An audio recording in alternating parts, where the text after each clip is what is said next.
दर्शकों, इस समय हम बाराबंकी जनपद के मंडी कैंपस में मौजूद हैं और अब जैसा कि जो लोग जानते हैं कि ये जो मंडी परिसर है ये चुनावी गतिविधियों का भी केंद्र यहाँ पर रहता है।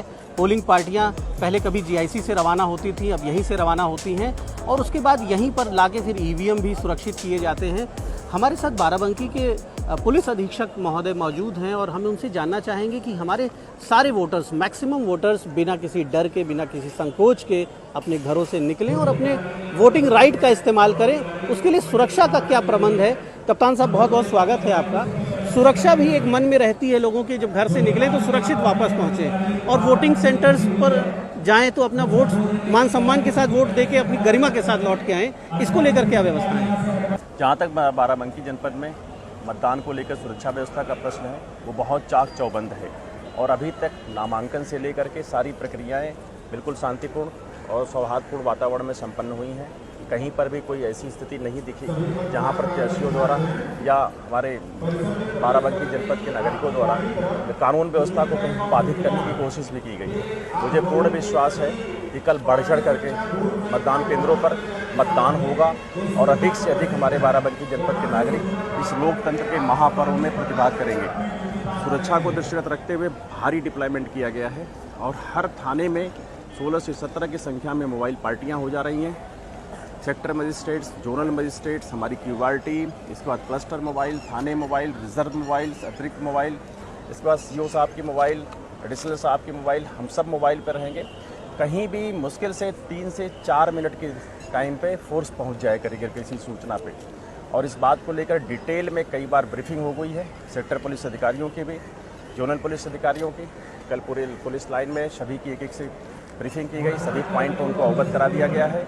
बस अनुरोध है मतदाताओं से कि वो अधिक से अधिक संख्या में आकर के अपने मताधिकार का प्रयोग करें। बस एक अपील जरूर है कि कहीं पर कोई भी जरा सा भी कानून को हाथ में लेने की कोशिश करेगा या दोबारा मतदान या फेक मतदान करने की कोशिश करेगा, उसके विरुद्ध सख्त कानूनी कार्रवाई जरूर की जाएगी, क्योंकि ये अपराध की श्रेणी में आता है और अपराध करने की कोई भी कोशिश करेगा उसको कतई बख्शा नहीं जाएगा, उसके विरुद्ध निश्चित तौर पर एग्जाम्पलरी एक्शन लिया जाएगा।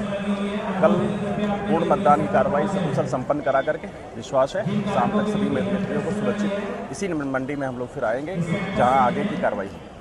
कप्तान साहब, यदि किसी को कोई असुविधा होती है तो जो जैसे 112 नंबर की सुविधा है, आपके थानों के नंबर, क्या कुछ विशेष रिस्पांस नंबर्स भी जारी किए गए हैं या फिर उन्हीं नंबर्स में पब्लिक तुरंत अप्रोच करे और जो आपने बताया कि 3 से 4 मिनट में उनको सहायता पहुंच जाएगी? जो क्विक रिस्पांस टीम्स हैं, क्यूआरटीज़ हैं पुलिस की, या जो स्पेशल अरेंजमेंट्स हैं चुनाव को लेकर, तो मैं चाहूँगा कि अगर कोई समस्या होती है तो लोगों का रिस्पांस का क्या तरीका होगा, किस तरह से आपको कांटेक्ट करें और कैसे फिर तुरंत वहाँ पर मदद पहुँचे? पुलिस ने पहले ही 6 नंबरों को अलग अलग विधानसभा वाइज जारी करके हमारा एक लगातार कंट्रोल रूम चल रहा है कि कहीं कोई बात आती है उस पर लोग कॉल कर सकते हैं।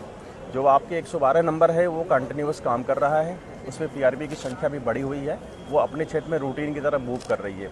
चौकी इंचार्ज से लेकर के थाना प्रभारी तक के क्षेत्राधिकारी करके ऐसे लेकर एसपी तक सभी के नंबरों को डिस्प्ले किया गया है। कंट्रोल रूम लगातार हमारा फंक्शन में उसको और स्ट्रेंथन किया गया है। वहाँ पे हमारी फीड भी आ रही है काफ़ी जगहों से। तो कहीं से भी अगर कोई सूचना इनमें से किसी भी जगहों पे आएगी तत्काल रिस्पांस होगा उसमें और फोर्स हमारा लगातार मूवमेंट पे रहेगा। तो मुझे उम्मीद है कि कोई ऐसी नौबत भी बहुत नहीं आने वाली है, लोगों को कॉल करना पड़ेगा, क्योंकि मुझे पिछले यहाँ पे के कार्यकाल में ये देखा गया है कि हमारे जो नागरिक हैं वास्तव में एक सौहार्दपूर्ण वातावरण में ही रहना चाहते हैं और उसी वातावरण में अपने मताधिकार का प्रयोग करेंगे और निश्चित तौर पे एक अच्छा प्रतिशत के साथ मतदान कल बाराबंकी में होगा। जो डिस्ट्रिक्ट बॉर्डर्स हैं हमारे और जो नदी के किनारे, घाघरा नदी के किनारे जिसे हम सरयू नदी कह रहे हैं, सरयू नदी के किनारे के जो क्षेत्र हैं वहाँ पर कई बार कुछ ऐसे बूथ हैं जहाँ नाव से जाना होता है, सुरक्षा बलों को भी वहाँ पर मूवमेंट करने में, फोर्स को भी कई बार टाइम लगता है। तो क्या ऐसे पॉइंट्स को जिन्हें हम बिल्कुल वनरेबल कहते हैं, अति संवेदनशील कहते हैं, इस बार कुछ अतिरिक्त व्यवस्थाएं हैं और जो अराजक तत्व हैं उनको एक चेतावनी की, जो हमारे सशस्त्र बल हैं वो हर तरह से तैयार हैं, हथियारों से तैयार हैं, अगर वो गड़बड़ी करते हैं तो किस तरह के परिणाम तुरंत उनके सामने आ सकते हैं? देखिए, अराजक तत्वों पे कार्रवाई तो पिछले 1 साल से ऊपर समय से आप देखे होंगे बहुत अच्छी संख्या में हुई है।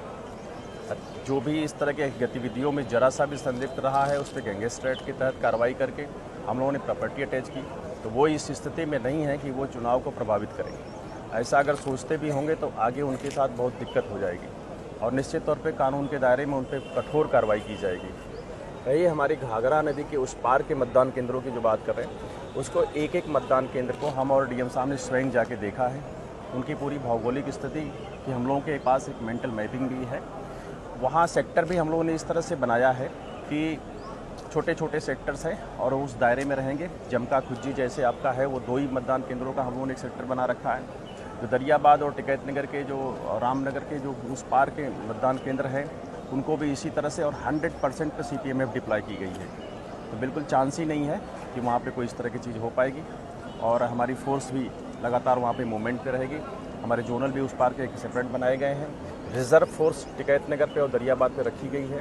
तो ऐसी कोई स्थिति नहीं आएगी। तो हम धन्यवाद देंगे और शुभकामनाएं भी देंगे हम बाराबंकी के एसपी साहब को कि ये पूरा जो एक महासमर है लोकतंत्र का, उसमें आप लोगों का बहुत बड़ा योगदान है और हमारे पुलिस के अधिकारी, जवान, सुरक्षा बल, हमारे सेंट्रल पैरामिलिट्री फोर्सेस के लोग ये बहुत दिनों से मेहनत कर रहे हैं इस बात के लिए कि आप लोग सुरक्षित होकर अपने अधिकार का प्रयोग करें। और ये सिर्फ आपका अधिकार नहीं है, आपका कर्तव्य भी है। वो लोग जो घरों पे बैठे रहते हैं, बहानेबाजी करते हैं, आलस्य में रहते हैं, टीवी देख रहे हैं, पिक्चर देख रहे हैं, एंजॉय कर रहे हैं, वोट नहीं डाल रहे हैं, आप अपना भी नुकसान कर रहे हैं, अपने बच्चों का जो भविष्य है उसे भी खतरे में डाल रहे हैं। और देश के प्रति आपका जो सबसे बड़ा अधिकार है, नागरिक होने के नाते आपको जो सुविधाएं हैं, उन सुविधाओं के बदले एक आपसे अपेक्षा भी की गई है कि कम से कम वोट तो डालिए।